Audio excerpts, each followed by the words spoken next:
Welcome to Unlivable Cultures. Unlivable Cultures is a podcast making with and borrowing from anthropology, social theory, and other forms of knowledge for a more livable world. This is Cody speaking. I co hosted this episode alone, um, and partially because it deals with a subject that will be the focus of my PhD research at the University of Oxford starting this fall.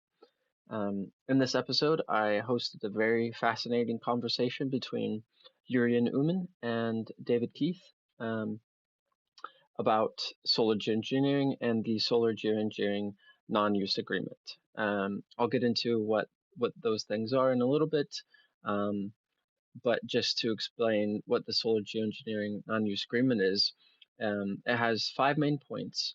And the points are that there should be no public funding into solar geoengineering. There should be no outdoor experiments. There should be no patents. There should be no deployment. And there should be no support in international institutions for solar geoengineering. Jeroen Oomen was one of the co-authors of the Solar Geoengineering Non-Use Agreement. In addition to this, he's an assistant professor at the Urban Future Studio, where he focuses on the social, cultural, and scientific practices that create society's conceptions of the future.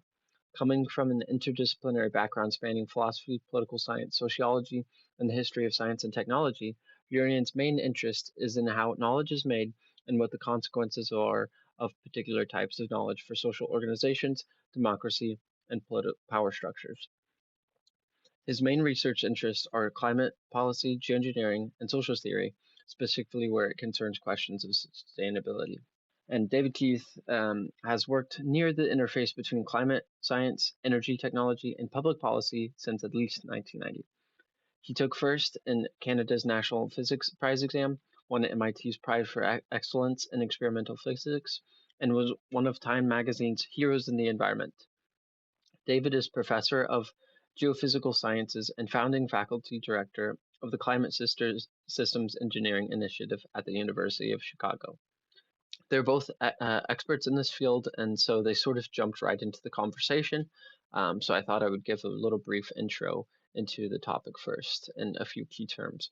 I've also, by the time this comes out, I've also written a blog post for the Platypus Castat group that will be live. I will link it in the description of this podcast episode, and it goes into a lot of the context of the things discussed, including some of these terms that they just throw without explaining so much. But just for now, I'll give a introduction to the key terms. So the sort of subject of the whole thing is solar geoengineering, which is also called solar radiation management. The tactic or strategy of solar radiation management they're mostly focusing on here is called stratospheric aerosol injection, which is similar to the process of a volcano eruption. So the idea is to shoot sulfur aerosols into the stratosphere in order to block a small portion of the sun's energy, and this strategy is meant to cool the planet. So it's a climate change solution, proposed climate change solution. The research into this has been in its infancy because there's been no outdoor testing on a large scale, or really any significant or any research that can be considered legitimate testing, I would say. It's been included in climate modeling, but because of this lack of outdoor testing, the accuracy of these models is quite low, to be honest. They also talk about MCB. MCB is marine cloud brightening, which is another technique of solar radiation management. And it's based on phenomena that are currently observed in the climate system. Emission particles mix with clouds in the atmosphere and increase the amount of sunlight they reflect, reducing warming. This cooling effect is estimated at between 0.5 and 1.5 degrees Celsius, and is one of the most important unknowns in climate. Marine cloud brightening proposes to generate a similar effect using benign material like sea salt delivered to clouds that are most susceptible to these effects. They also talk about CDR briefly, and CDR is also a very wide range of terms. It's not a version of solar radiation management, but it's a similar climate change solution. that's meant to reduce or remove carbon dioxide from the atmosphere. So CDR is carbon dioxide removal.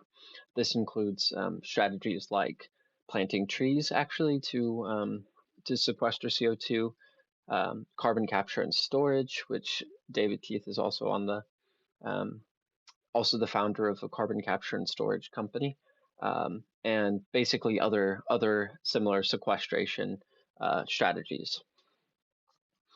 They talk about the institution known as the IPCC, which is the International Panel on Climate Change. It's a body of scientists from around the world chosen to produce scientific reports for countries on the status of various cutting-edge technologies and scientific understandings related to climate change for incorporation into the United Nations Framework Convention on Climate Change negotiations. These negotiations are also known as the COPs, the Conference of Parties, and the SBI, the sort of bond intercession meetings that are also called the SBI meetings that happen usually in June, and we're sort of a halfway point to the next COP. So last year was COP 28, this year is COP 29. Another concept that they talk about is mitigation deterrence. Mitigation deterrence is the possibility of geoengineering or carbon capture and storage and sort of similar approaches to climate change, distracting from the necessity to reduce greenhouse gas emissions at the source. This is what Jeroen also calls sort of a technical change or technical approach instead of social change approach to climate governance. And speaking of governance, a term he also uses or sort of dances around is de facto governance. So Aarti Gupta, in collaboration with Möller, has talked about de facto governance. This is in effect governance that does not proceed through proper channels. So it hasn't gone through this sort of regular assessment process of both political and scientific based.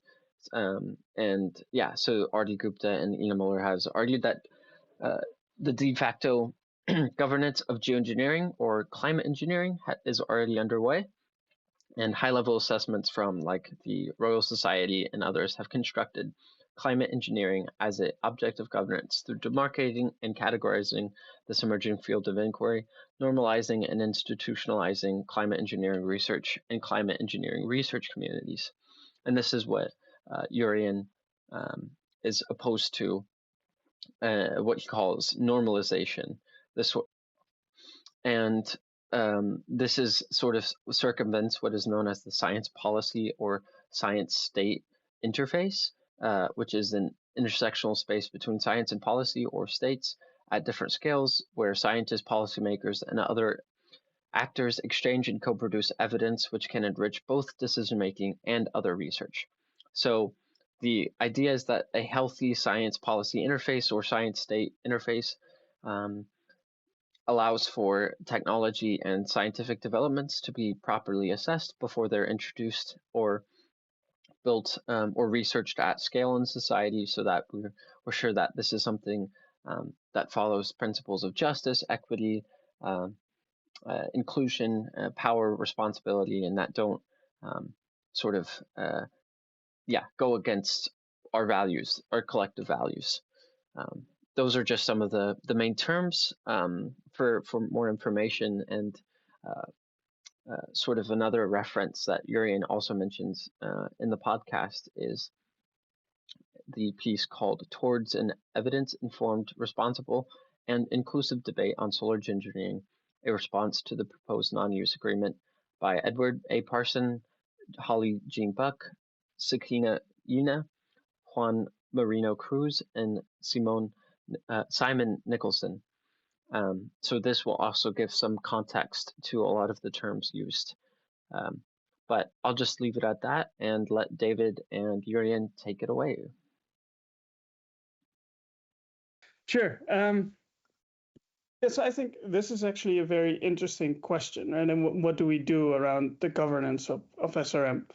And I will be the first to admit that this governance framework that we proposed in the non-use agreement piece is flawed. It's not meant to be perfect. It's not meant to be definitive. It's meant to be kind of a kickstart. And there are certain things in the non-use agreement that I find somewhat problematic myself, that I find very hard to defend because I find them quite arbitrary. And I think the first one to me that I find quite arbitrary is this distinction between modeling research and external research and experimental research. And I don't really see that any reason to make that distinction other than banning a sort of slippery slope kind of thing. And I think you might be able to do that in other ways. Where I find more agreement with these specific things that we wrote, and even so it's been a while, right? I think it's not necessarily that I would say that the IPCC should, under no circumstances, do any assessment. But I think the scariest thought around SRM that I can see is a development that is very similar as what happened to carbon dioxide removal. And the IPCC played a huge role in normalizing this without actual adequate conversation about what that would entail politically. And it created this kind of shadowy world of promissory dynamics where people said, well, we're just going to bank on CDR. And I think that is my major fear for SRM, that there will be a moment where it gets pulled out of the scientific world and it just gets this life of its own. And I don't exactly know if the solution would be to ban the IPCC from doing assessment or to ban government research. But I think we are absolutely ill-equipped to deal with and to understand also these dynamics of normalization. And I think that we should be really, really fearful of. Yeah. So where normalization means just talking about it more and understanding what it is. Normalization means breaking the taboo. Is that right? What do you mean? But let's get back to the sort of the core. The non-use agreement, the core pieces of it are essentially, it's not really a non-use agreement. It's a non-research call. There have been previous calls and clear calls that I and others have made for how to have a moratorium against use. The big features of the non-use agreement are the idea that there shouldn't be government funding for research and there shouldn't be assessment processes. And given the evidence, which certainly might be wrong, we don't know, of the extent to which these things might be very useful in reducing harms, especially for some of the world's. How can you be that confident that research should be basically not technically banned, but banning government research is close to that, and that assessment bodies, international assessment bodies, should be prohibited from work on assessing this in the public interest? I think so. To start with that, with the explicit part of your question, where I am not at all sure that we should ban any and all forms of research. What I do think is we need to make sure that we have a very restrictive way of allowing research and specifically a very restrictive way of assessing what it can do. And again, that just gets back to the way and the processes of, or the way that these. So who's the we that should have a very restrictive way of assessing research? Like, who's the world government that decides how to assess research? Well, so in this case, this was a very generic we, more in terms of that we can have a conversation around that now as an academic scientific community. Again, the more explicit part of that question, who is the we that should do the conversation, should do the assessment? I think that is one of the key questions for a political process that needs to be answered first before we give it to bodies like the IPCC to assess.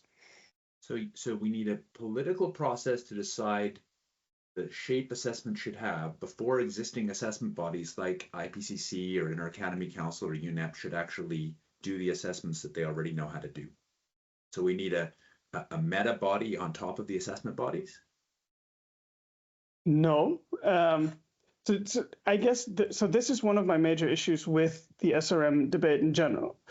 You say that these bodies already know how to do assessments, and to some extent, this is true. Weaknesses and flaws, but I'd say there are a set of ways that we have that do assessments of science. All have problems. There's the national academy processes. There's some inter-academy processes. There's a range of these things. I can give you a long list of flaws of each of them, but you signed a document that says that broadly these bodies should not do assessment of SRM, and I'm really find it hard to understand why that is in the public interest. I would say it's in the public interest because the way that we do assessment now, and specifically, and so it's not necessarily the assessment itself, it's the way that the science policy interface functions, renders these technologies far more palatable to the policy world through these assessments than they should be. This is not to say that we shouldn't do the assessment. We should make sure that we do assessments in such a way that we don't. And again, this comes back to your question about what do I mean with normalizing, because I don't necessarily mind the talking about it. What I mind is that these technologies get a life of their own as sort of salvation technologies, and this will happen.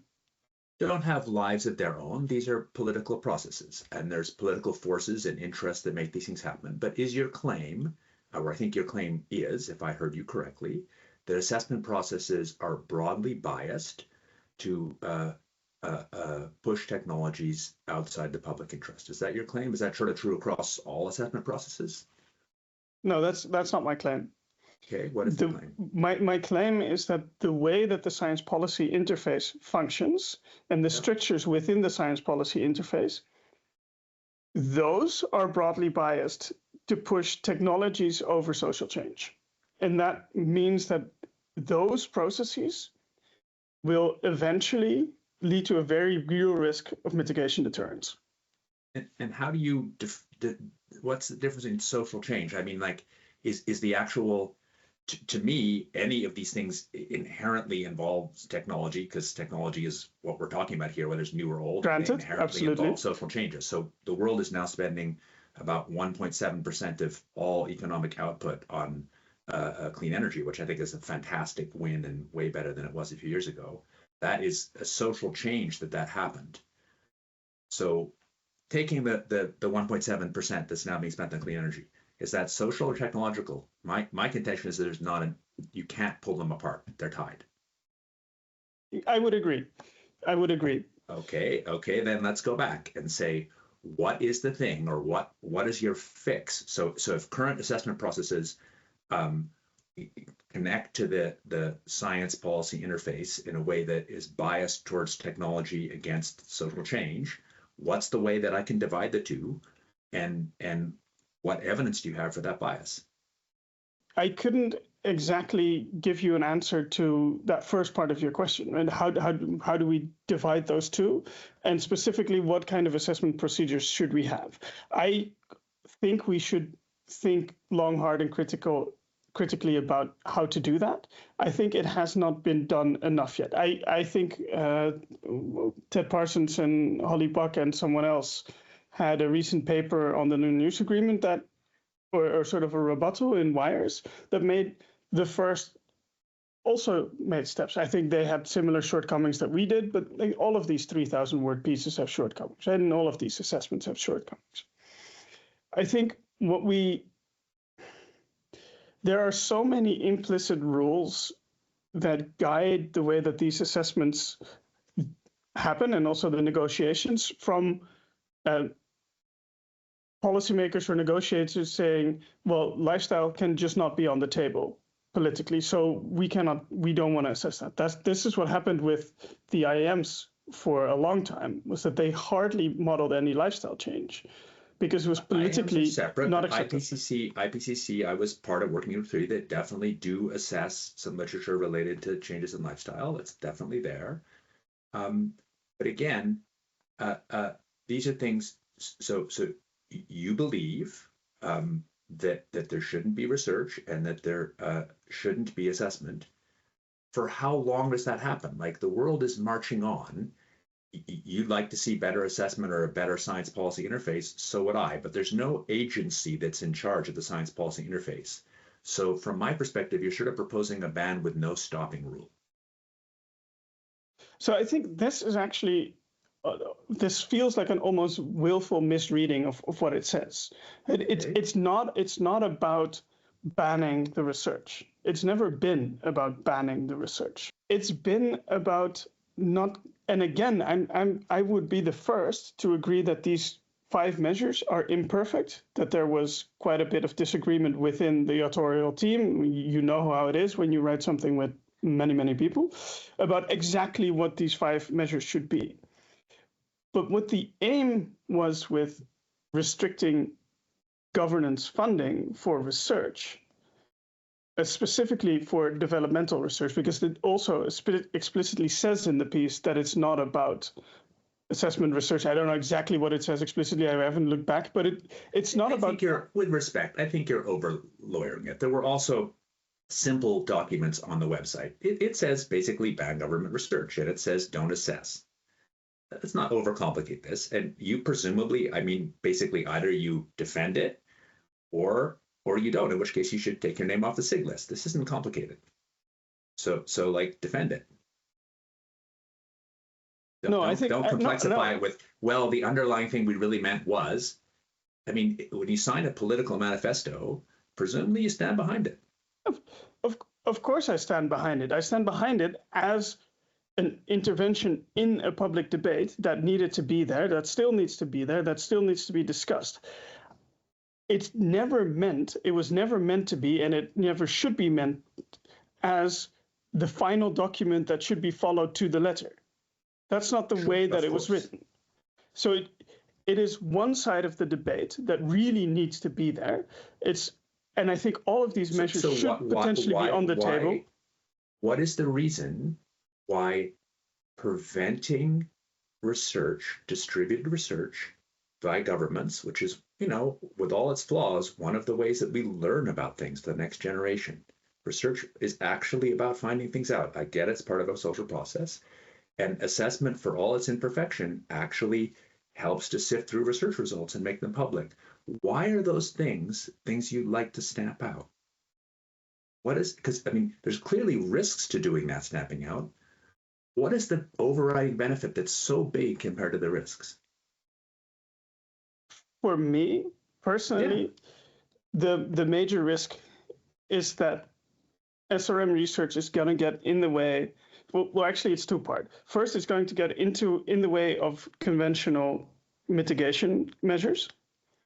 Secondly, it's going to be adopted, or I'm blanking on the English word, so I'll stick with adopted here, but I want to use a stronger word, by other interests for other aims that we, to some extent, have already kind of seen by relative nobodies like the Make Sunsets crowd, right? But it's going to get pulled into that sphere where it's going to get commercialized, militarized, securitized, all of that. And that's why I think doing the research in and of itself is also dangerous. Do I exactly know how to weigh those 2 dangers? No. But I think there are 2 fundamental hypocrisies in this debate, one on each side, that I think are deeply problematic. The first is on our side of the debate, is this, that there are people who say, well, we'll never need this. We shouldn't be doing the research. It's just unnecessary. We're in deep shit. We need to consider it. Totally granted. That's the one side. The other hypocrisy is this insistence that this might be governed in any way rationally or science-based, and that it won't be pulled out into an entirely different world of considerations. Who insists on that? That's certainly not me. It seems to be the underlying assumption in almost all of the governance proposals that I've read so far. You identified 2 hypocrisies. One, you said on sort of your side of the debate, which is a hypocrisy that says it's will never be needed. To be clear, I don't think it will ever be needed. I don't think there's an objective need. I really believe these processes are deeply political. Agreed. And I don't use the we word, and I think this is inherently political, and I always did. So I think there's a way in which there's a kind of squishy style of debating where you guys, you and others, but you today, keep saying there's some underlying assumption we're all making, where I'm a researcher who's published a fair amount on this for 30 years. I don't think that was ever my assumption. And I don't think it's the assumption of Ted or many other people. So if you're going to say, as you just did, that there's this underlying assumption that the governance will be science-based and all rational, I think, to me, in a fair argument, you either need to back down and say, yeah, maybe I'm wrong about that assumption, or you need to give evidence for it. So I think climatic considerations won't be the primary considerations for deployment of these technologies down the line. And I wish I thought they would, but I think it will be military and security considerations, which means that I don't think that deployment will be made for it will play a role, but overall, it won't be made. The decisions on that won't be made based on what is optimal for the most people. And this is one of those examples that a lot of your work, for example, is based on utilitarian assumptions. Well, those won't make it into any policy consideration on this, right? That the US is never going to go for a global utilitarian framework. So there's already, that creates at least some bias in the literature. Would you agree with that? No, I think you're misunderstanding, at least when I write literature, what my point of the literature is. So I think a utilitarian framework is a useful input to public policy because it says something about what some players who might want to push in that direction might want to do. To be clear, real public policy has players that push in lots of directions out of self-interest, for militarization, et cetera. And I think, as I said, the probability that for solar geoengineering or any other technology you can name, that it will be governed by some purely utilitarian basis is zero. It's just not the way the world works. And nobody who's familiar with public policy ever thought it did. But you don't. So, I mean, if the criteria is you shouldn't work, I mean, I'm trying to kind of get a rule here, like a kind of simple philosophy principle. So it sounds to me, I know you're going to say you're not saying it, but you're saying close to saying it. So like, be clear. It sounds like you're saying don't work on technologies if they're not going to be governed to a utilitarian optimum, or don't work on technologies that could have a big downside. And if that's the rule, why does anybody work on any technologies? Okay, so yeah, I am going to say that I'm not saying that. What are you saying? Because what I was saying now is there was a question about the bias in the literature. What I'm saying is, can we at least acknowledge that the literature itself also may or may not have detrimental effects, and that the framing that we use in the literature, and again, that doesn't necessarily mean that I'm saying we shouldn't write it that way, but that we need to be very cautious in the way that we present all of this in the literature, and that with all of these utilitarian frameworks, or with a lot of the economic frameworks about the economic costs and damages of what we're doing, that creates a particular frame to discuss this in. And that in and of itself is dangerous to me.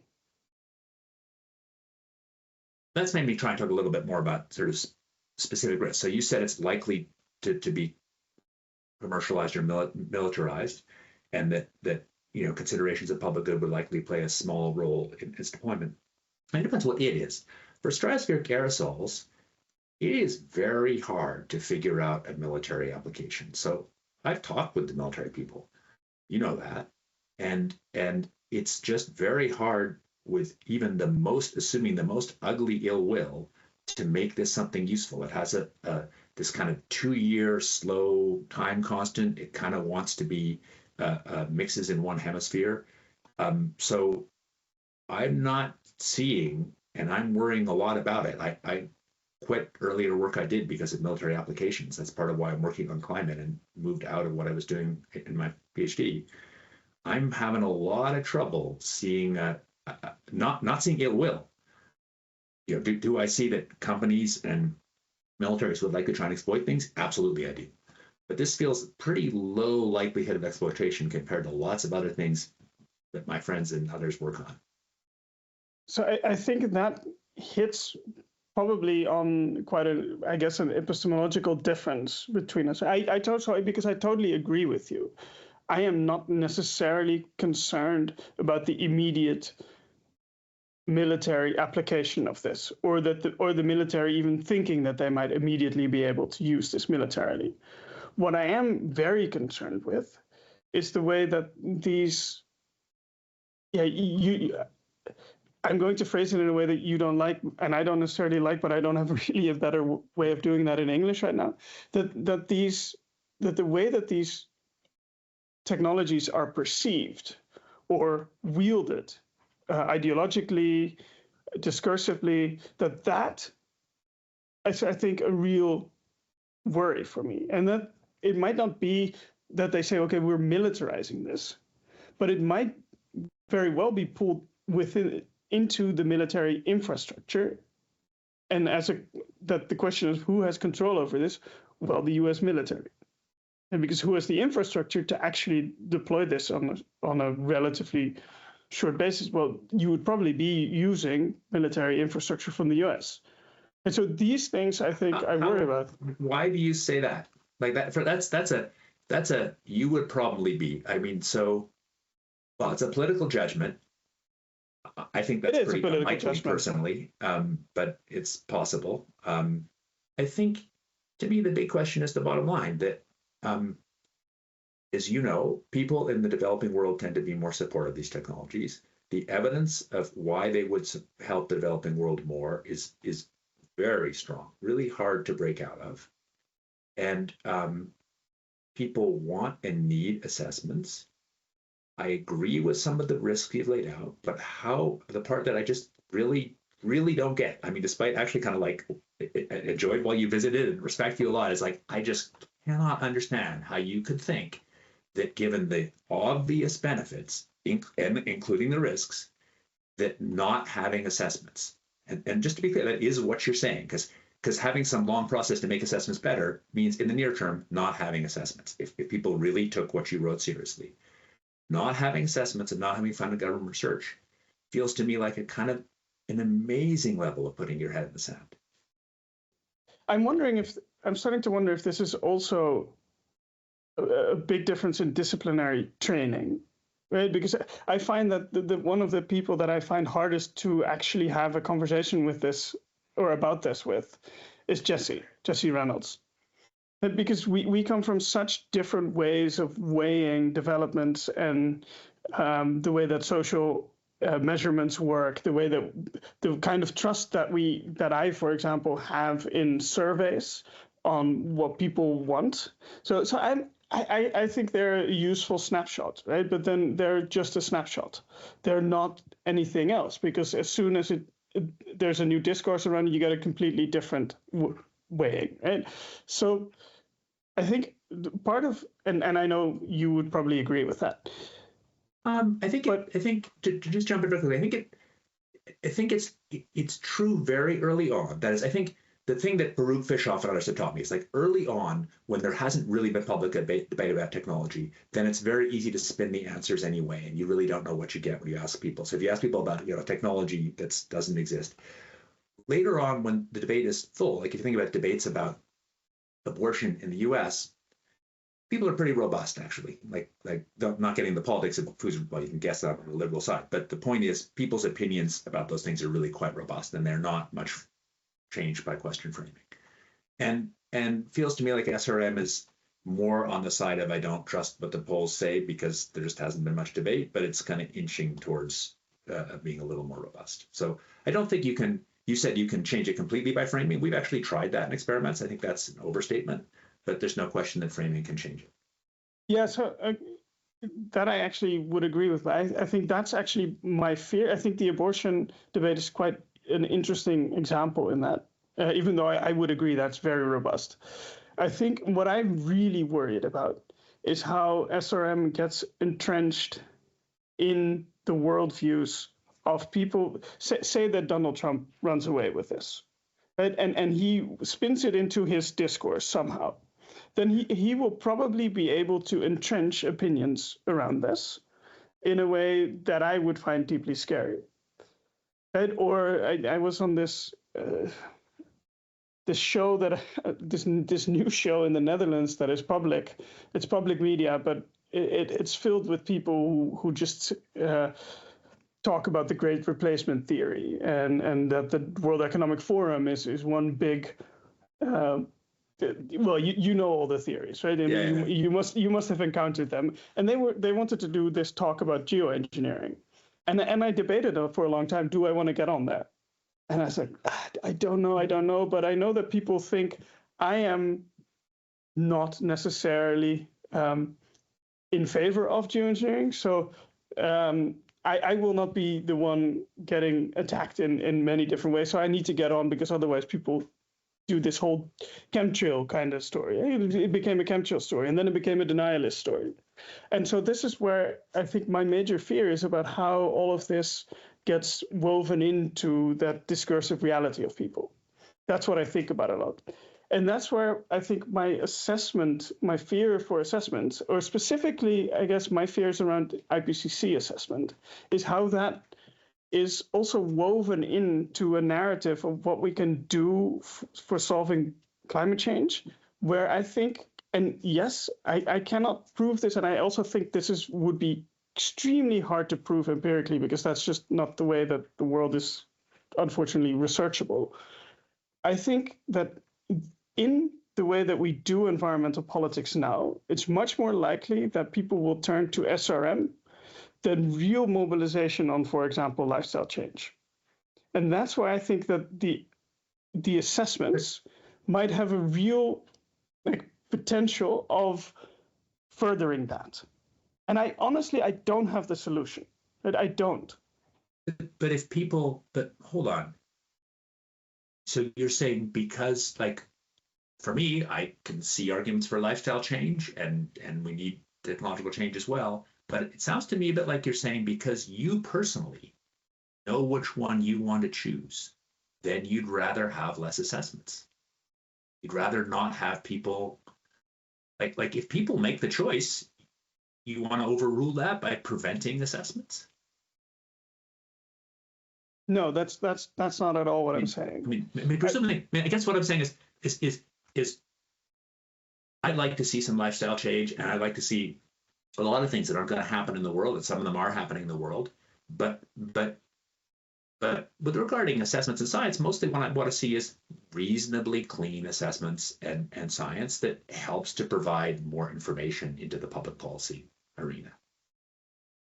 And I think you're on record as more or less saying that, not saying you wouldn't like it to be ideal, but saying that in the near term we shouldn't be doing science and we shouldn't be doing the assessments because the risks of it being mishandled are too large. Yeah, so I fundamentally disagree with that reading of that piece. I do. Because it really doesn't say explicitly we shouldn't be doing any research. That even within the 16 authors, where a lot of people are a lot more strong than I am in their opinion about this, no one would say that we should ban all research. Fair, and I know that. I didn't say that.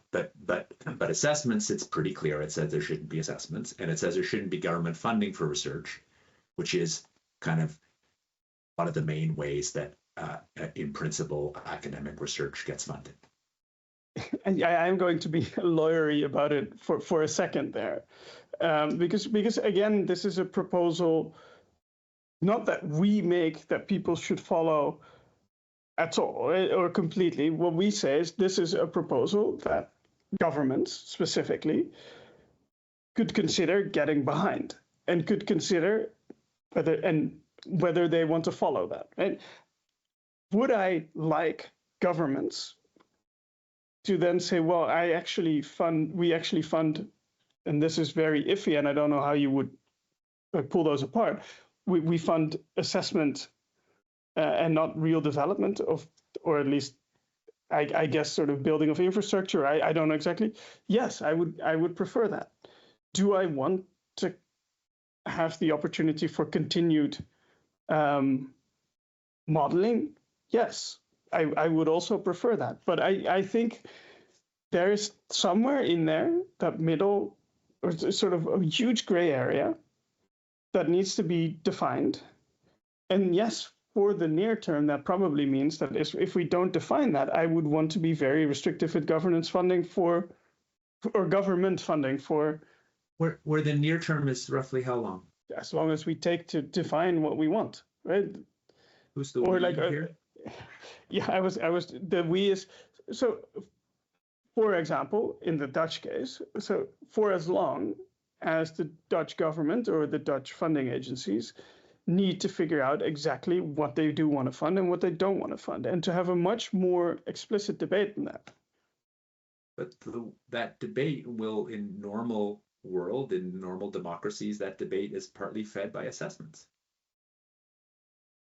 Like typically when we have debates about technology in democracies, at least I think the healthy answer is you have assessments and research that tell you something about it. But it does feel, I get the lawyerliness, but it feels like cleverly lawyerly constructed. I understand it does not say no research, but it does say no public funding, and it does say you shouldn't do assessments. And then you're saying this should be true until governments come to a well-considered, clear answer. But typically, the healthy way to get to a well-considered answer is research and assessments. So, like, what is the process where you're going to get governments to come to a clear answer without doing assessments? Seems a little paradoxical. It seems to be blunt, pretty close to just don't look, don't know. And I understand that's not what you guys said, but it's the way most people read it, and it's pretty close to what was said. And I mean, it's a point of view, but I think it's I spent a week in India talking to a bunch of Indian leadership on this topic last year. It's pretty hard to see how you or other, mostly kind of rich world North people would defend that point of view. So the first difference that I would see is very much the difference on how a lot of people interpreted the political role of a publication like this from us, right? Because it's never, it's an input and a starting point, and it's not about don't look. It's about let's put on the table that we could also not do this research, right? Come on, hold on. I'm not just talking about the academic publication. You signed a formal thing. So when I sign something saying like that I would like to have no nuclear weapons, or that I'd like to have stronger environmental policy, I don't sign those things unless I actually personally believe that that's the right policy. I get it. There's just an input, but maybe I don't understand your kind of what your threshold is for signing documents, but you signed it. It's not just about letter. I signed it. And it's not just, it feels like kind of lawyering saying, well, we didn't really mean it because it's like an input to policy that might yes, it's an input to policy. And if I sign something saying that, to take a local example, saying that I think that there should be development freeze in the place where I live, that's because I actually believe there should be development freeze. I honestly, I do think there should be development freeze. I don't think there should be assessment freeze. And I know that is very hard to distinguish from. And exactly like I said before, I don't know how to do it. I would love to have, no, actually, I'm not sure if I would love to have the time, energy to spend on that myself, but I would love it if that were done by also by a lot more people who are versed in the same kind of science technology studies field as I am, right? I think that's the first thing. The second thing is, yes, I signed it and I stand behind it, but it was always meant to be developed further. And I think for any of these single provisions that the work to develop them further has not been done, and I have not done it, right? And yes, I maybe should have done that.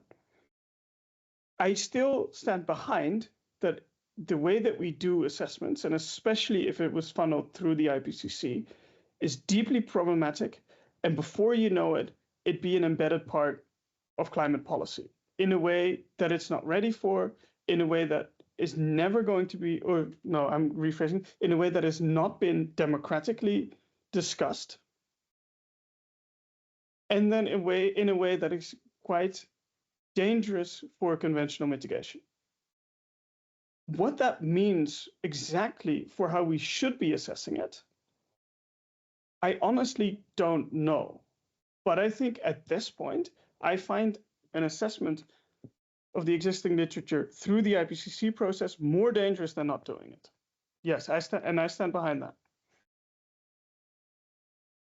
Well, in some ways, I actually agree with you about IPCC, but of course the statement was much broader. It was not no action international institutions in a quite broad way. So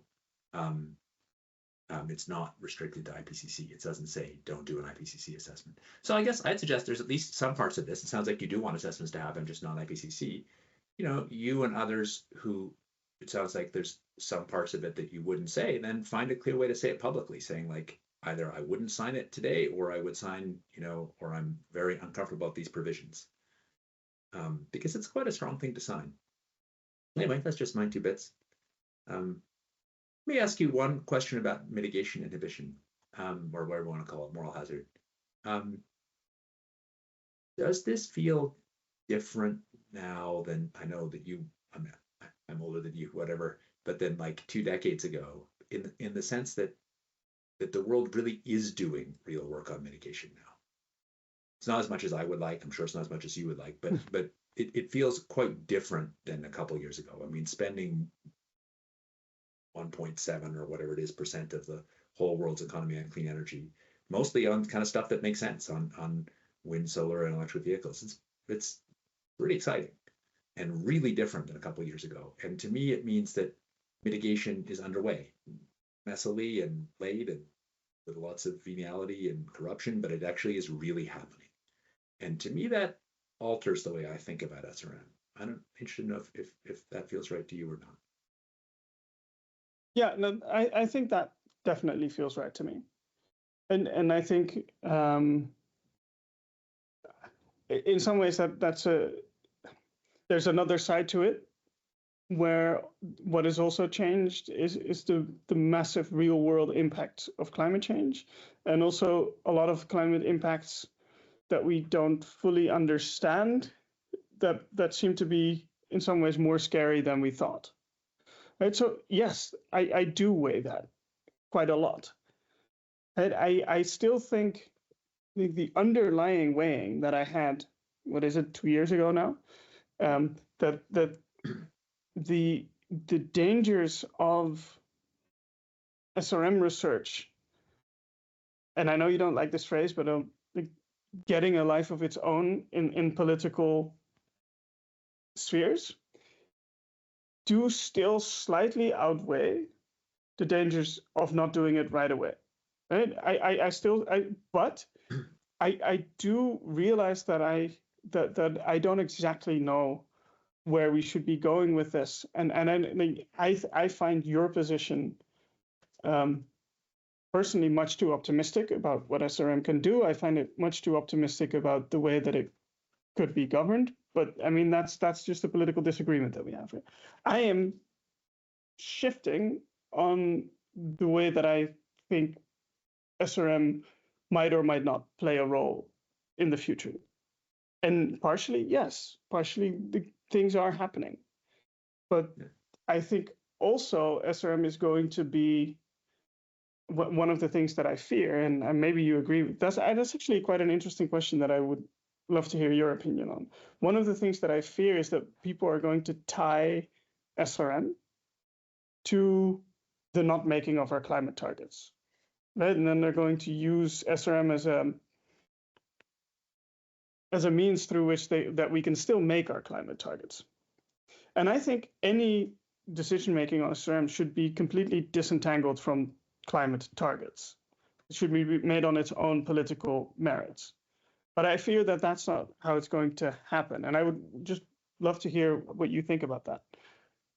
if you also would want to disentangle, say, the 1.5 degree from SRM discussions. So I certainly would not use 1.5 as a justification for SRM, because the 1.5 agreement was made without consideration of SRM. So I think that's where Rapier Hubbard and I would 100% agree. I, at this point, don't think, forgetting SRM, I don't think aiming for the 1.5 target by emissions cuts is an ethical or reasonable choice. So I think in future climate targets, it does make sense to include all the ways that we manage the problem, would manage the problem, which is emissions cutting and carbon removal and solar, geo, and adaptation. I think you need to think in 4 dimensions. It may be that you shouldn't ever do some of those things like SRM, but I think that they need to be part of the serious discourse because they're real. They're things that actually, there's a fair amount of evidence could have really large benefits. And I think another important thing is not much evidence of huge risks. To me, that's a big thing that I've changed my view on in the last 25 years. It's about 25 years since the first modeling paper, and there's now been a healthy bias in the science community to look for problems with SRM, because most scientists have been pretty biased against research and looking for problems, and very little's been found in the way of really new technical risks, and most of the risks that we looked at seem smaller than we thought. So at least for my read of the actual scientific knowledge, the thing looks far more likely to be useful and lower risk than it did 20 years ago. And so I think part of my, I mean, the non-use agreement is careful not to actually make statements about technological risk, but it does, or about physical risk, but it does like imply they're very high and uncertainty is very high. And I think it's a whole separate question, because we have to start defining what we mean by very and actually being quantitative. But I think that part of this is a bias towards assuming that things are very risky when they're just not risky compared to, in comparative terms, compared to other environmental risks and harms. Again, just out of curiosity now, would you have a different weighing of SAI versus MCB on the risks? MCB certainly has more political risk because it's local and you can make teleconnections and stuff, for sure. More political. Okay. I was criticizing people when they use the word political risk, actually, because I think it's not it kind of inflates 2 ways of thinking. I think the politics of deploying MCB will be more likely to see a real push me, pull you competition of outcomes. And I think that could be politically harder. Luckily, MCB is more of, as you guys would say, an imaginary right now. Like, we actually don't know how to do it, whereas we do know how to do SAI. So in that sense, luckily, the technologies that are most hard to govern are the ones that we don't actually know how to do. Then SAI could be done. MCB is unclear. Well, it can't be done with current technologies. Yeah. No, I think everyone would probably agree about that. Yeah. Which is one of the reasons why I think, for me at this point, SAI is a bit scarier politically.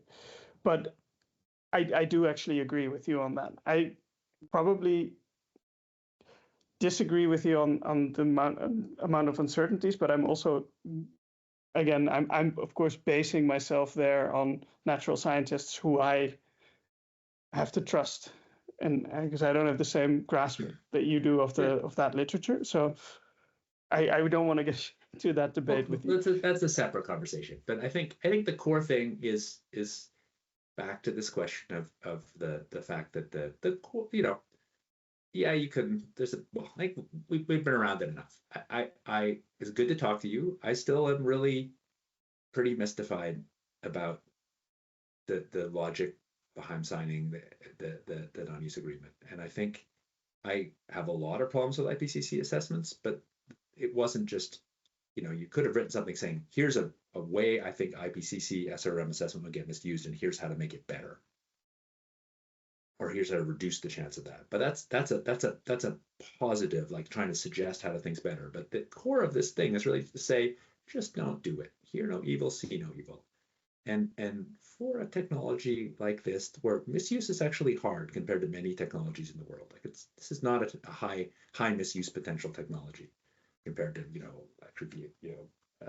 autonomous vehicles or vaccine technology or whatever. It seems kind of amazing to me that the right answer is to I agree, not ban research, but de facto ban research and ban assessment. Yeah, I guess you said we've been over this enough. Yeah. I mean, I don't have anything new to say on that. You feel this about other technologies. Like, should we ban should we ban research on mRNA? The potential for misuse is really high.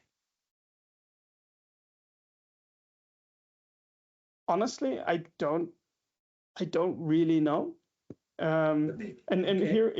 here we get also, of course, to a very probably a different opinion on what we use technology for and what technology is for. And I would personally very much favor a lot more caution with the way that we do technological research, and that includes mRNA, that includes quite a lot of other things. I would have loved to see that around AI a lot, right? For example, but for a lot of these, yes, that definitely applies. Maybe not exactly in the same way, maybe not in the same way because I just don't know enough about these technologies. Yeah. This is I think I would not say that SRM is the sort of supreme evil that is different from all the other technologies. No. So with this entire debate, and I think that to me is something that might be something that I'm missing a lot in the debate. Like, honestly, do I know if I'm on the right side of this? I don't. Right? I just don't. But equally, I think that applies to every single person who is operating in this space. And of course, this would go to a lot of other spaces too. But so, yeah, do I think a lot about, is supporting the non-use agreement the right thing to do? I don't know. Should I be having your position? I don't know. Like, we can't really know, right? But my reading of the way that the political debate around climate evolved and evolves at the moment stays or is still that I am deeply fearful of the way that these technologies are going to be instrumentalized in other ways, and mostly discursively, not necessarily instrumentally specifically like built for military aims, but really as a sort of ideological tool or a political tool or a geopolitical tool. Fair enough. Well, maybe we should end it there. I think I'm also worried about that. I think my position is just that more knowledge and more assessment is good, and we should do our best to do it as well as we can. But that suppressing or blocking assessments and restricting research on a thing that has high potential value and high potential risks is feels hard to defend in the public interest. In the end, I think the point is this shouldn't be settled by experts like you or me. This should be settled in the actual public debate. And the way that happens, I wish it could be better, but I want it fed with the best information assessments we can get. And we should, I'm like totally love to work with you about how to make IPCC or various things better. But I think there's just, to me, a real gulf between saying, here's some specific ways I want something to be better, from we just shouldn't do it. Yeah, I would still think, so I do think that unless we sort of, the horse has left the barn, which is also, there's a changing research environment around this, there's a changing political environment around it. I'm very happy to also change, not entirely my position, but change what I think is most urgent to do based on that. And I do think it's really urgent to think about, okay, so how can we do this in a responsible way?